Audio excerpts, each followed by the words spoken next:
If looks could kill, it would make no difference to these deadly women. They're usually avenging a loved one, righting a wrong, or have been paid a tidy sum. At any rate, if your name's on their list, you better watch out. You also better watch out for spoilers. 5. Charlie Baltimore, The Long Kiss Goodnight. Tell anyone you saw me, I'll blow your fucking head off.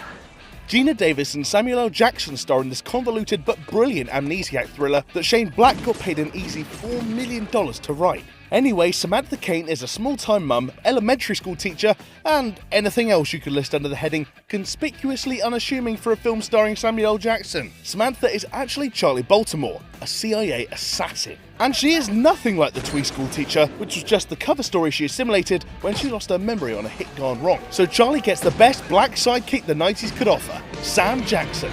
I'm not talking about and proceeds to track down her final hit, uncovering a CIA conspiracy along the way. It gets pretty badass from here on in, with Charlie shooting and exploding her way to a heroic victory over her former boss. Cathartic. 4. Charisse Waters, Smoking Aces. You call the right bitches for this one, man. You see? This film has more assassins than you could shake a katana at. There's a bounty of $1 million on Las Vegas magician and gangster aces. So, like moths to a flame, 8 or so assassins are drawn into competition as to who can smoke aces first. See what I did there, didn't you? Not bad.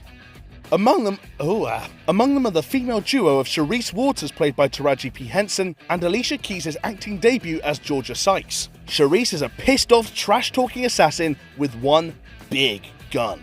She doesn't take shit from anyone and ends up blasting half a dozen chandeliers out the sky. Sadly, Charisse gets smoked herself in the end, shot in the back by those pesky FBI agents. They're always getting in the way of perfectly good assassinations, apart from when they're doing them themselves. JFK. 3. O-Ren Ishii, Kill Bill. There's no way this film couldn't have made the list, with women outnumbering men in the Deadly Viper assassination squad 5-2. And while I was tempted to put in Beatrix Kiddo, Vanita Green or Elle Driver here, it's O-Ren Ishii who takes the crown as a cold-blooded killer extraordinaire with a bloody backstory to match. Do not cross O-Ren Ishii.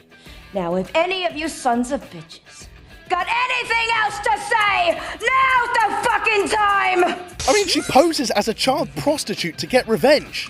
That's fucking crazy. The woman is unstoppable. Well, almost.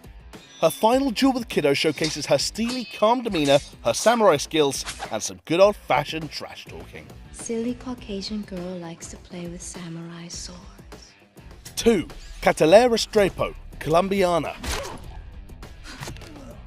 Luc Besson clearly has a thing for badass women, and Zoe Saldana's Catalea Restrepo is no exception. She's a razor-sharp assassin with an unsurprisingly similar bloody backstory to O-Ren Ishii. You killed Don Luis. At the scene of each of her kills, she leaves an orchid as a message to her family's killers. They get the message, and soon she and her remaining family are being hunted down.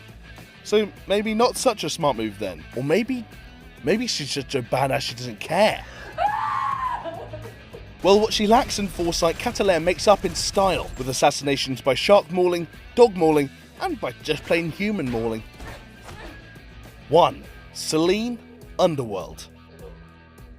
Underworld borrows from The Matrix's leathery wardrobe, but adds werewolves and vampires before Twilight was even a sparkly Robert Pattinson in Stephenie Meyer's eye. But it doesn't matter, because that leather is wrapped around Kate Beckinsale as vampire death dealer Celine. Celine has fallen in love with a human who's then turned into a lycan or werewolf to you and me, and so we have a sort of weird twisted Romeo and Juliet situation going down. As with any fantasy, there's a bit too much mythology going on, but all that really matters is that Celine is a pretty deft killer with style to match. She has to dodge ultraviolet vampire killing bullets while blasting back with traditional silver bullets and spinning metal disc things.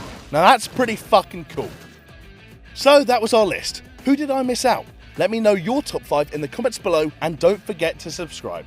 And here is my list of the top 10 deadliest assassins. Now, for the record, I'm talking about actual contract killers whose profession is killing discreetly. It's as much about the style and success of the killing as it is how many people they actually kill.